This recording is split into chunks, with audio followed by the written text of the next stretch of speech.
आमचं पेशंट आहे ना, मयूर सरांकडे आम्ही आज घेऊन गेलतो प्रेग्नन्सीसाठी. त्यांची प्रेग्नन्सी होती. आज डिलिव्हरीची डेट वगैरे सांगितली सरांनी. तिचं पोट दुखायला लागलं होतं. आज घेऊन गेलो 7:30 वाजता. सरांनी इमर्जन्सी म्हणून आज तिचं सिझर करायला लावलं. सिझर करून घ्या म्हणे, इमर्जन्सी आहे. आणि अर्ध्या तासात सिझर करून तिला बाहेर काढून दिलं. जनरल वॉर्डमध्ये शिफ्ट करून दिले. त्याच्यानंतर मग तिची तब्येत सिरियस झाली. तिच्या तोंडातून फेस यायला लागलं. त्याच्यानंतर मला फिट आली तिला. त्याच्यानंतर फेस आलाय तोंडातून.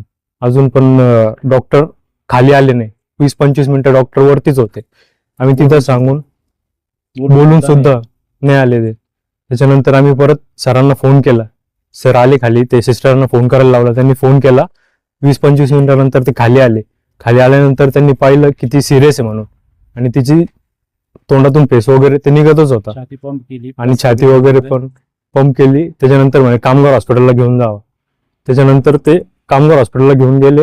अर्ध्या पाऊण तासानंतर तिकडे सांगून दिलं की मृत्यू झाली तिची. डॉक्टर पेशंट मयूर हॉस्पिटलला डेड झालेलं होतं. बाळाची तब्येत कशी? बाळ थोडं सिरियस आहे आणि लोणीमध्ये ऍडमिट आहे. आज माझ्या भाषीला आहे ना डॉक्टर मयूर श्रीरामपूर येथे ऍडमिट केलं होतं आम्ही डिलिव्हरीसाठी ऍडमिट केलं. तिला डॉक्टरांनी सिझर केल्यानंतर ते 15-20 मिनिटाच्या नंतर तिला त्रास झाल्यानंतर तोंडाला फेस वगैरे आला होता. आणि फेस वगैरे आला डॉक्टरच्या हलगर्जीपणामुळे डॉक्टर लवकर तिथं आले नाही. याचे डॉक्टरचं चूक आहे आम्हाला असं वाटतं नाही का. आणि डॉक्टरचे टायमिंगनुसार 20 ते 25 मिनिटानंतर डॉक्टर तिथं आले. डॉक्टर आल्यामुळे डॉक्टरच्या हलगर्जीपणामुळे आमचं पेशंट दगावलं. हे पेशंट दगावलं आणि बाळ पण क्रिटिकल आहे, समजा लोणीला आहे, त्याचा श्वास घ्यायला त्रास आहे. तर आमची हीच मागणी आहे की आज आमच्या संग जे घडलं ते परत कोणासंग घडू नये आणि डॉक्टरवर कठोर ते कठोर कारवाई व्हावी, म्हणजे त्याच्यावर गुन्हा दाखल व्हावा, हीच आमची मागणी. तुमची भाची बुशरा हिची जी संशयास्पद मयत झाली, तर मी हिला मयत नाही म्हणणार का. हे डॉक्टर मयूरच्या हाताने जो मर्डर झालेला आहे आमच्या भाचीचा, तर हे भरपूर ठिकाणी डॉक्टरांनी चुक्या केल्या.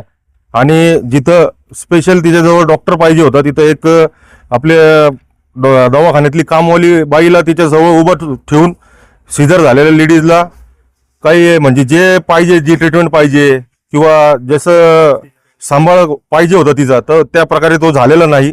आणि डॉक्टरांवर आम्हाला शंका आहे की डॉक्टर जे ड्रिंक केलेले पण होते. तर जेव्हा तुम्ही दवाखान्याच्या वरतीच राहतात तर तुम्हाला 20 ते 25 मिनिट खाली यायला लागतात. तर हे म्हणजे काय प्रकार आहे हा? जेव्हा तुम्हाला माहिती आहे का तुम्ही एका पेशंटचं सिझर करून वरती गेलेले आहे आणि तुम्हाला पेशंटचे नातेवाईक, तुमची सिस्टर हे सर्व तुम्हाला बोलवत आहे, तरी पण तुम्ही 25 मिनिटाच्या नंतर तुम्ही खाली येत आहे. तर मग ह्याच्यामध्ये हलगर्जीपणा नाही असेल तर मग कोणते ते गाईडलाईन वरतून करत होते हे आम्हाला क्लिअर समजून